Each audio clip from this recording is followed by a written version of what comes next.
कुंभ मेला भारत का वो धार्मिक आयोजन है जिसकी लिखित ऐतिहासिकता कम से कम 3200 साल पुरानी है।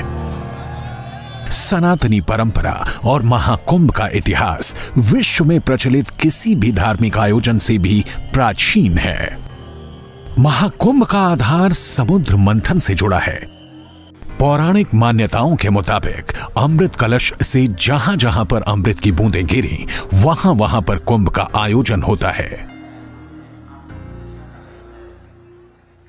जब समुद्र का मंथन हुआ, उस मंथन में जो 14 रत्न प्राप्त हुए, उसी में भगवान विष्णु के स्वरूप धन्वंतरी ऋषि अमृत कलश को लेकर के उत्पन्न होते हैं। जब समुद्र मंथन हुआ और उस परिस्थिति में राक्षसों ने कहा, नहीं साहब, हमको पहले अमृत पिलाया जाए, हमको पिलाया जाए, और क्योंकि वो अमृत देवताओं को पिलाया जाना था, उस समय पर अमृत कलश को लेकर के जो धन्वंतरी ऋषि जगह जगह पर भागे और 4 स्थानों पर उस अमृत कलश को रखा गया।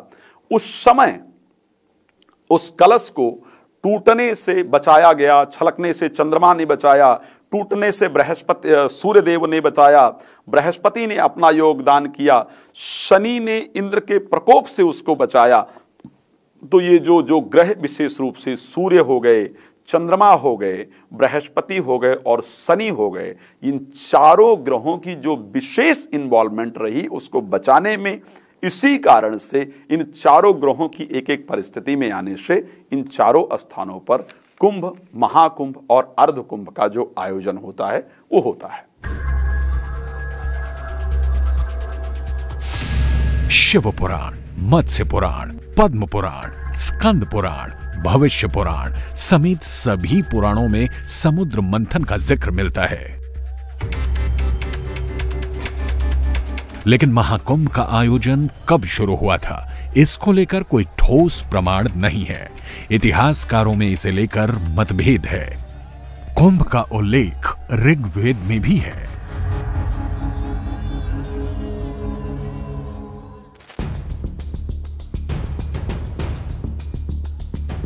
जघानम वृत्तम स्वाधितिर्वनेव रुरोज पुरो अर्दत्र सिंधूना विभेद गिरिम नवमित्र कुंभमा गा इंद्रो अकृणु तस्व युग भी।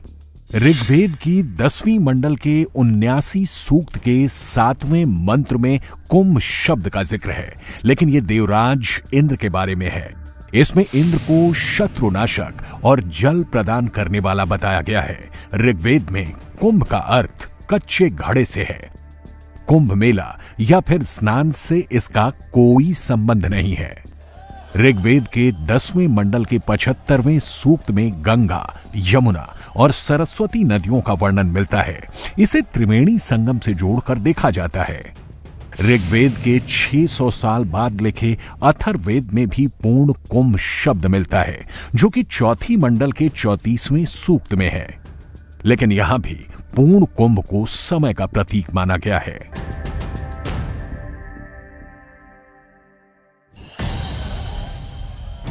रामायण और महाभारत में भी कुंभ का जिक्र है। रामायण में कुंभ का उल्लेख किष्किंधा कांड में होता है, जब भगवान श्री राम, सीता और लक्ष्मण वनवास के दौरान ऋषि भारद्वाज के आश्रम में आते हैं। उन्हें कुंभ मेला के समय उज्जैन जाने की सलाह दी जाती है। अयोध्या कांड में भी कुंभ का प्रसंग आता है, जब राज्याभिषेक की तैयारी के दौरान राम और सीता वनवास से आए भटकते शिष्यों से मिले, जो वहां कुंभ मेले के लिए आए हुए होते हैं।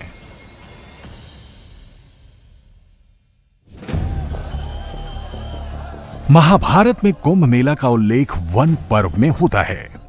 यह मेला पांडवों के वनवास के दौरान आयोजित होता है। यह भी मान्यता है कि भगवान कृष्ण ने अर्जुन को कुंभ मेले में भगवान शिव के धनुष को तोड़ने के लिए भेजा था। सनातन धर्म के दूसरे ग्रंथों में महाकुंभ का जिक्र किया गया है। मत्स्य पुराण में लिखा है कि माघ महीने में प्रयाग के संगम में स्नान करने से मोक्ष मिलता है। पद्म पुराण में संगम में स्नान और पानी के आचमन करने को मोक्ष में प्राप्ति का मार्ग बताया गया है। भागवत पुराण में कुंभ का उल्लेख किया गया है। इतिहासकार एस.बी. राय के मुताबिक 10,000 ईसा पूर्व अनुष्ठानिक नदी स्नान की अवधारणा के प्रमाण मिलते हैं।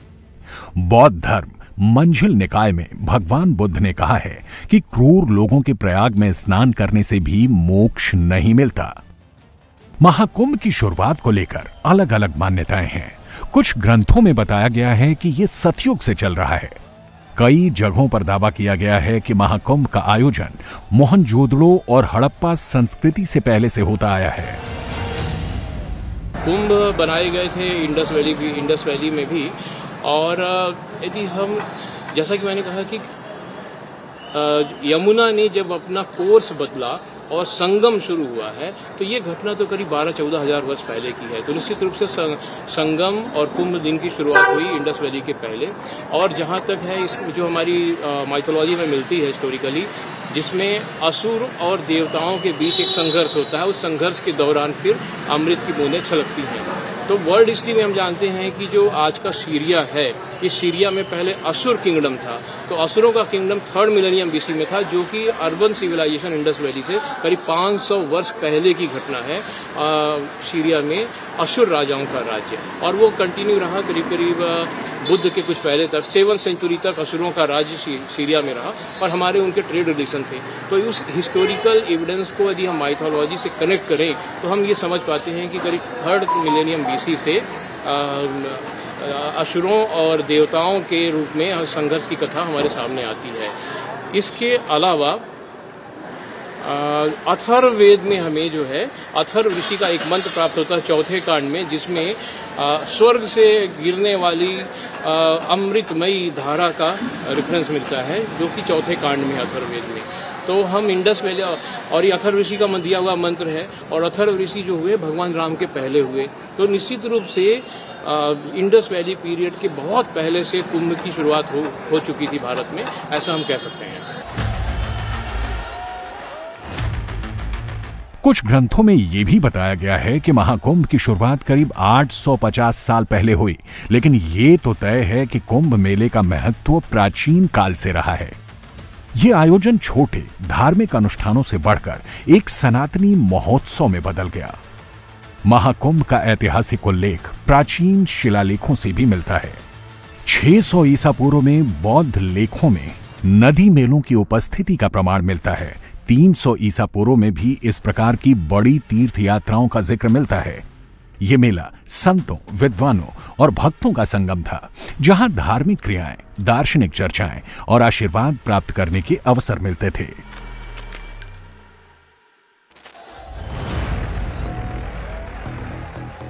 दावा किया जाता है कि मौर्य और गुप्त जैसे राजवंशों ने कुंभ मेले को संरक्षण दिया।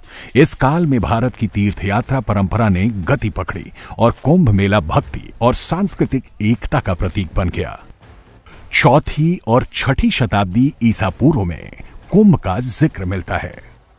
सम्राट चंद्रगुप्त मौर्य के समय यानी 302 ईसा पूर्व यूनानी यात्री मेगास्थनीज भारत आया। उसने अपनी किताब इंडिका में गंगा किनारे लगने वाले मेले का वर्णन किया है। तो हमारी आर्कियोलॉजी हमें बताती है कि करीब 12,000 साल पहले प्रयाग के समीप ही एक जगह है चोपनी मंडो, वहाँ सबसे पहली बार कुंभ हमारे कुंभकारों ने बनाना शुरू किया, अर्थात घड़े बनाने शुरू किए।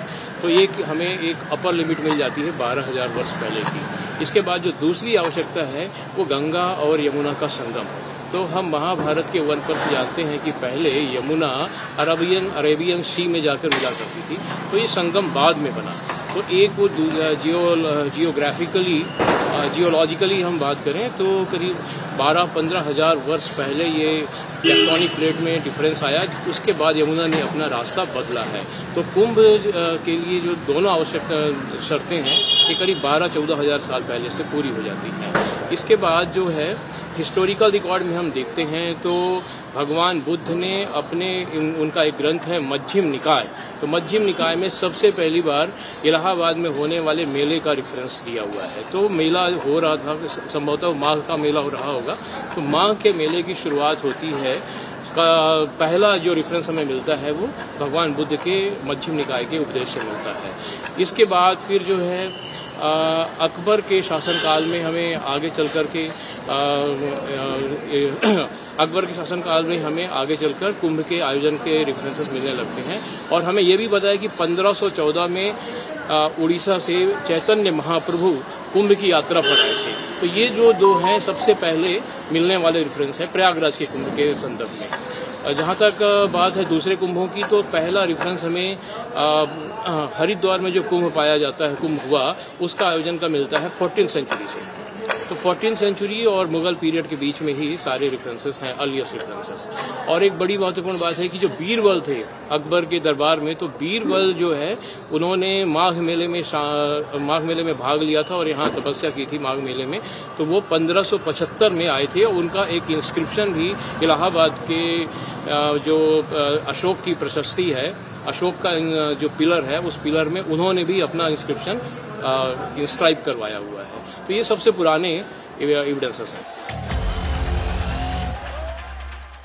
महाकुंभ की शुरुआत का सबसे प्रामाणिक जिक्र हर्षवर्धन के शासनकाल के दौरान मिलता है। 7वीं शताब्दी में चीनी तीर्थयात्री हेन सांग भारत आया था। वो 1400 साल पहले यानी 644 ईस्वी में सम्राट हर्षवर्धन के साथ प्रयाग कुंभ का साक्षी बना। हेन सांग ने अपनी किताब सी यू की में लिखा कि देश भर के शासक धार्मिक पर्व में दान देने प्रयाग आते थे। संगम किनारे स्थित पातालपुरी मंदिर में एक सिक्का दान करना 1000 सिक्कों के दान के बराबर पुण्य वाला माना जाता है और प्रयाग में स्नान सभी पाप धो देता है। हेन सांग ने कहा था कि राजा हर्षवर्धन लगभग हर 5 साल में नदियों के संगम पर एक बड़ा आयोजन करते थे, जिसमें वो अपना पूरा कोष गरीबों और धार्मिक लोगों को दान में दे दिया करते थे। हेन सांग के मुताबिक महाकुंभ उत्सव में 5 लाख से ज्यादा लोग शामिल होते थे। मुगलों और अंग्रेजों ने तो कुंभ मेला पर जो है टैक्स लगा दिए थे। ये अकबर ने सबसे पहली बार टैक्स लगाया हुआ था और वो टैक्स तो जो तीर्थयात्री थे उन पर लगाया हुआ। और बाद में क्या हुआ कि जब विरोध हुआ तो अकबर ने टैक्स तो हटा दिया, लेकिन जो वहाँ मेले में व्यापारी आया करते थे, दुकानें लगाया करते थे, व्यापार करते थे, उन पर टैक्स जारी रहा। अकबर ने उनसे टैक्स नहीं हटाया। बाद में जब अंग्रेज आए तो अंग्रेजों ने भी और उस टैक्स की मात्रा काफी मात्रा में बढ़ा दी। 1 रुपया तीर्थ कर जो है अंग्रेजों ने लगाया, जबकि उस टाइम पर उनकी जो एक एवरेज सैलरी थी अंग्रेजों की वो और जो भारतीय थे उनके शासन में तो 8 रुपए पर मंथ की सैलरी थी, जिसमें से 1 रुपए का टैक्स लगा दिया कुंभ मेला में आने वाले तीर्थयात्रियों पर। तो बहुत दिक्कत हुई, इसका विरोध हुआ। फिर 1840 में लॉर्ड ऑकलैंड ने इस टैक्स को हटाया, तो तब तक जो है टैक्स लगा रहा। हाँ, अंग्रेजों ने ये काम जरूर किया। जैसे अभी हम देखते हैं कि अखाड़े आते हैं तो अखाड़ों को जो जमीन का आवंटन होता है, ये प्रथा अंग्रेजों ने शुरू की, लेकिन इसका मैनेजमेंट उनके हाथ में नहीं था। जो तीर्थ पुरोहित हैं प्रयागराज के, तो तीर्थ पुरोहितों को उन्होंने काम सौंप रखा था कि कौन से अखाड़ों को यमुना के किनारे, गंगा के किनारे कहाँ पर भूमि दी जाएगी जहाँ उनके कैंप लगेंगे। तो ये प्रथा अंग्रेजों ने शुरू की थी। और एक बार कॉलरा फैल गया था 1911 के कुंभ में, तो उसके बाद से जो है हाई हेल्थ और हाइजीन की सुविधा अंग्रेजों ने भारत में इस कुंभ के मेले में लागू की। और उसके बाद फिर मेडिकल डॉक्टर लगाए गए, वहाँ पे कैंपेनिंग होने लगी। दो जगह डॉक्टर्स कैंप लगते थे अंग्रेजों के पीरियड में। और अभी जो हमारी सरकार है, योगी जी की सरकार ने तो फिर इसे डिजिटल कुंभ बना दिया। वहाँ पर मेडिकल बहुत सी एडवांस मेडिकल फैसिलिटीज हैं। सम्राट हर्षवर्धन के बाद 8वीं शताब्दी में भारतीय गुरु और दार्शनिक आदि शंकराचार्य ने सनातनी परंपरा को मजबूत किया।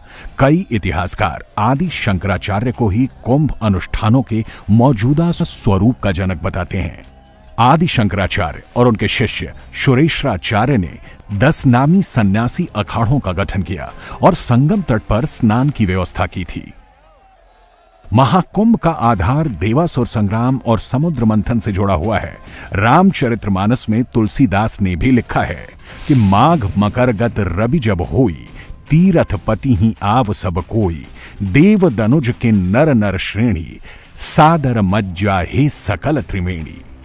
यानी माघ में जब सूर्य मकर राशि पर जाते हैं तब सब लोग तीर्थराज प्रयाग को आते हैं। देवता, दैत्य, किन्नर और मनुष्यों के समूह सब आदरपूर्वक त्रिवेणी में स्नान करते हैं।